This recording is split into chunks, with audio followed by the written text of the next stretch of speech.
Dios les bendiga, amados hermanos. Les saluda su servidor, el pastor Elder Figueroa.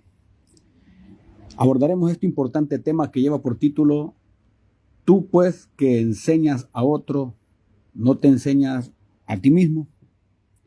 Comenzaremos en Romanos capítulo 2, verso 17 al verso 23, en el nombre de Jesús.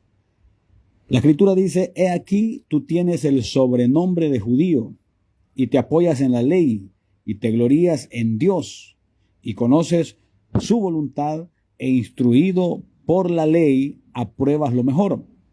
Y confías en que eres guía de los ciegos, luz de los que están en tinieblas, instructor de los indoctos, maestro de niños, que tienes en la ley la forma de la ciencia y de la verdad. Tú, pues, que enseñas a otro, ¿no te enseñas a ti mismo? Tú que predicas que no se ha de hurtar, hurtas. Tú que dices que no se ha de adulterar, adulteras. Tú que abominas de los ídolos, cometes sacrilegio. Tú que te jactas de la ley, con infracción de la ley deshonras a Dios. Este es un pasaje, amados hermanos, impresionante, porque es un reproche a aquellos doctores de la ley, maestros del Antiguo Testamento, y eran realmente gente que se jactaba de alguna manera de ser instructores de los indoctos. Sin embargo, en esa tremenda reprensión de parte de Dios surge esta tremenda pregunta: Tú pues que enseñas a otro, ¿no te enseñas a ti mismo? Es un pasaje fuerte realmente, confronta, y es dirigido a aquellos maestros que en esa época estaban viviendo una forma de hipocresía, pero también nos confronta a nosotros que somos los voceros del eterno Dios en el tiempo de la gracia. Es dirigido a cada uno de nosotros, los que de alguna manera predicamos y enseñamos a otros los preceptos del eterno Dios. Pero la pregunta que impacta está ahí en ese verso 21. Tú pues que enseñas a otro, ¿no te enseñas a ti mismo? Porque a nosotros los predicadores realmente nos gusta mucho hacer las veces de doctores, solo dando recetas y recetas, pero Dios nos pregunta también a nosotros: ¿no te enseñas a ti mismo? Nosotros hablamos mucho a la gente de dar buen testimonio, pero nosotros mismos, los predicadores, muchas veces somos los que peor testimonio damos. Y aparte de eso, nos hacemos los desentendidos.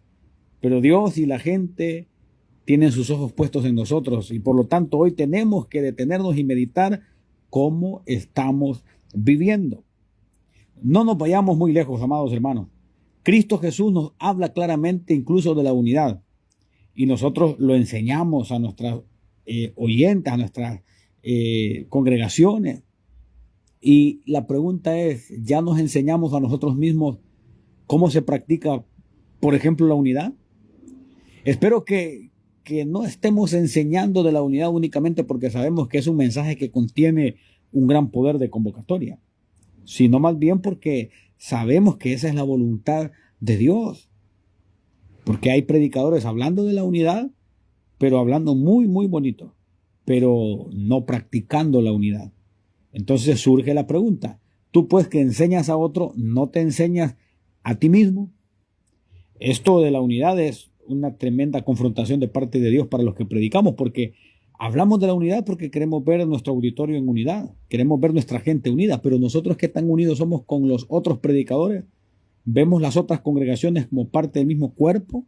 ¿O creemos que Dios tiene un reino que se limita a nuestra congregación o a nuestro círculo de influencia?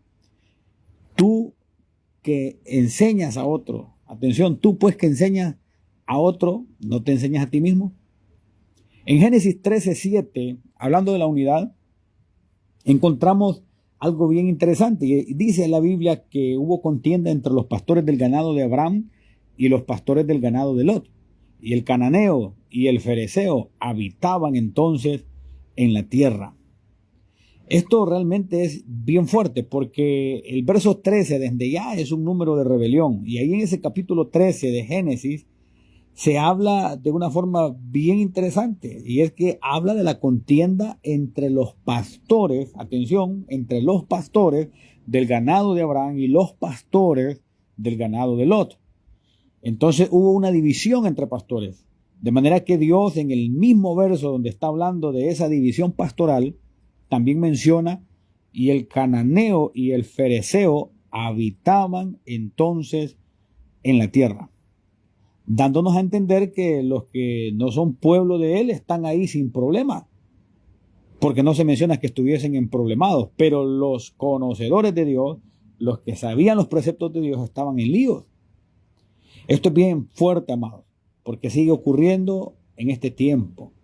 Ahora, en 1 Corintios 12, verso 20 en adelante dice: pero ahora son muchos los miembros, pero el cuerpo es uno solo. Ni el ojo puede decir a la mano: no te necesito, ni tampoco la cabeza a los pies: no tengo necesidad de vosotros. Esto realmente es fuerte, y lo voy a leer una vez más porque muchos han perdido la esencia de este mensaje en sus corazones. Aquí dice: pero ahora son muchos los miembros, pero el cuerpo es uno solo. Ni el ojo puede decir a la mano: no te necesito, ni tampoco la cabeza a los pies: no tengo necesidad de vosotros. Es decir, amados hermanos, que hablamos muchas veces de unidad, pero nos olvidamos que los miembros del cuerpo de Jesús es realmente todo aquel que ha creído en él, aunque no se congregue con nosotros. Los ministros de la palabra, de otras misiones, otras denominaciones que están en la sana doctrina, son parte del mismo cuerpo de Cristo. Es importante reconocer que nos necesitamos. Esto tocante a la unidad. Pero muchas veces hablamos de esto en los púlpitos porque queremos que nuestra gente esté unida para que nuestro trabajo sea más liviano. Pero en realidad entendemos que esto va más allá y que es realmente la voluntad de Dios, el deseo de Dios. Hay que hacernos una introspección sincera, sabiendo que el Espíritu Santo nos está observando. Ahora, le tengo una noticia. En Mateo 5:19 dice: de manera que cualquiera que quebrante uno de estos mandamientos muy pequeños y así enseñe a los hombres, muy pequeño será llamado en el reino de los cielos. Mas cualquiera que los haga y los enseñe, este será llamado grande en el reino de los cielos. Esto, amados hermanos, es para nosotros una tremenda alerta, un llamado de atención de parte de Dios a enseñar lo que vivimos, lo que practicamos.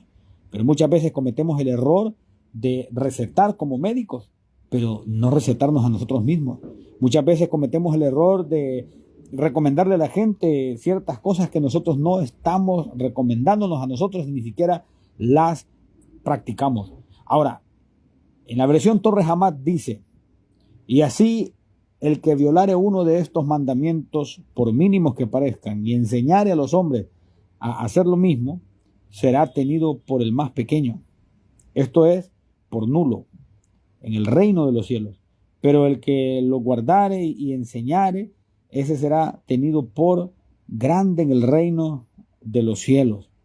Esto es interesante porque aquí habla de una nulidad, amado. Esto a mí me preocupa, porque ¿qué está anulando Dios en aquel que realmente predica pero no vive lo que predica?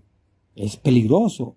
A veces se trata de obviar cosas que Dios dijo con tremenda claridad. Ok, ahora, la pregunta: ¿no será que nosotros somos pastores con pequeña influencia, con pequeñas iglesias, con pequeños recursos, porque estamos enseñando pero no estamos guardando las palabras del Señor?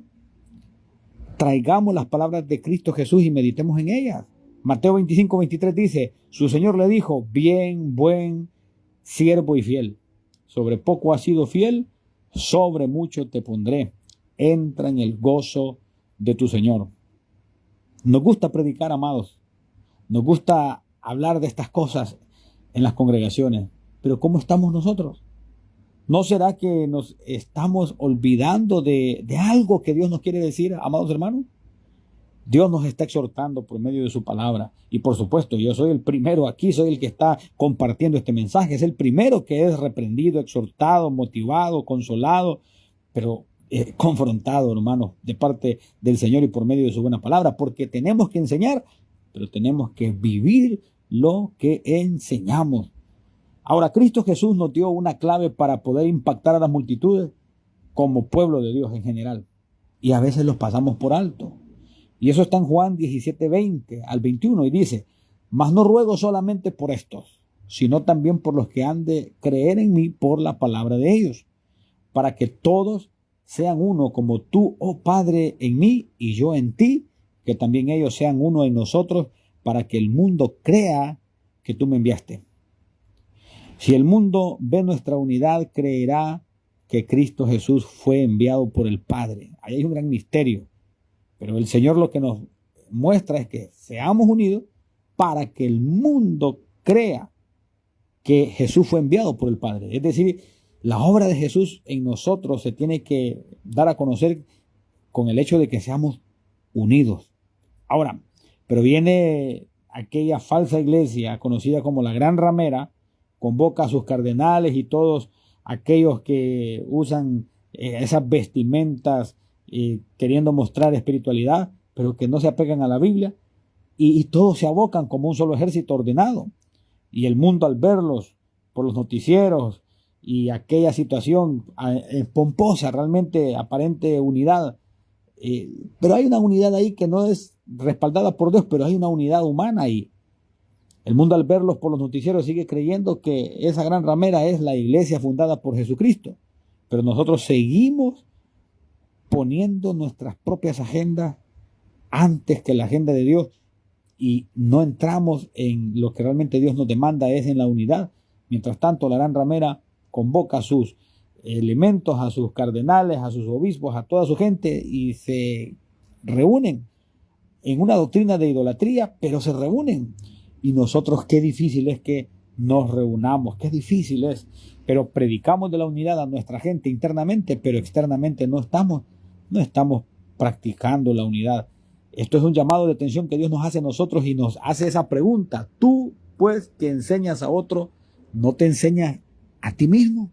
Amados hermanos, esto es delicadísimo, el enseñar y no vivir lo que enseñamos, porque Dios nos demanda a nosotros eso. Ahora, es bien interesante, mis amados hermanos, que cuando vemos, por ejemplo, en 1 Corintios 9:26, vemos que dice al verso 27, así que yo de esta manera corro, no como a la aventura, de esta manera peleo, no como quien golpea el aire, sino que golpeo mi cuerpo y lo pongo en servidumbre, no sea que habiendo sido heraldo para otros, yo mismo venga a ser eliminado. Eso realmente es un llamado de atención impresionante, porque dice, no sea que habiendo sido heraldo para otros, yo mismo venga a ser eliminado. Es decir, que tenemos que tener cuidado, porque podemos convertirnos como en un periódico que informa a otros, pero al final el periódico puede ser tirado a la basura, principalmente si no se consagra, si no se purifica. Que no nos pase que siendo heraldos seamos eliminados, que siendo heraldos también vivamos lo que nosotros estamos avisando. Que seamos heraldos para otros no es garantía, amados. No es garantía que podamos entrar en el gozo eterno. La garantía está en vivir lo que predicamos, porque eso de ser eliminado está ahí como un gran aviso. Seamos humildes, recibamos con mansedumbre la palabra implantada, pero pongamos por obra la palabra de Dios, porque si ponemos nuestra agenda antes que la agenda de Dios, la cual es la palabra escrita, la Biblia, y no damos testimonio de que nos amamos los unos a los otros, no damos testimonio de que predicamos, pero también practicamos, entonces si no hacemos así, estamos en problemas con Dios. Por eso es que el Señor nos dice, tú pues que enseñas a otro, no te enseñas a ti mismo, porque el gran desafío de muchos ministros de la palabra, quizás hay otros, pero aquí traemos como un ejemplo el tema de la unidad. Es un gran desafío, lo predicamos internamente, pero no externamente. Y Dios nos dice a nosotros, tú pues que enseñas a otro, no te enseñas a ti mismo. Esto es delicado, mis amados hermanos, esto es fuerte. Ser heraldo para otros no es garantía que no podamos ser eliminados. Seamos humildes, recibamos esto como de parte de Dios. En 1 Timoteo 4, verso 16 dice la Escritura, ten cuidado de ti mismo y de la doctrina, persiste en ello, pues haciendo esto te salvarás a ti mismo y a los que te oyeren. Esto es, amados hermanos, porque Dios y tiene la mirada puesta en sus siervos, en sus predicadores, pero les dice, ten cuidado de ti mismo y de la doctrina. Atención, persiste en ello, pues haciendo esto te salvarás a ti mismo y a los que te oyeren. Dios quiere salvación para el mismo predicador y también para los que nos oyen. Pero todos tenemos que vivir la palabra, no solamente distribuirla, vivirla, no solo predicarla, practicarla. Por eso nos dice el Señor en sus Sagradas Escrituras, tú pues que enseñas a otro, no te enseñas a ti mismo, porque es un llamado de atención de parte del Señor, un llamado fuerte, mis amados hermanos. Así que el consejo es dirigido a los mensajeros de Dios, a los predicadores, a aquellos que están pregonando el Evangelio, a no solo limitarse a pregonar, sino a practicar la palabra del eterno Dios. Les envío un fuerte abrazo, su servidor, el pastor Elder Figueroa. Bendiciones.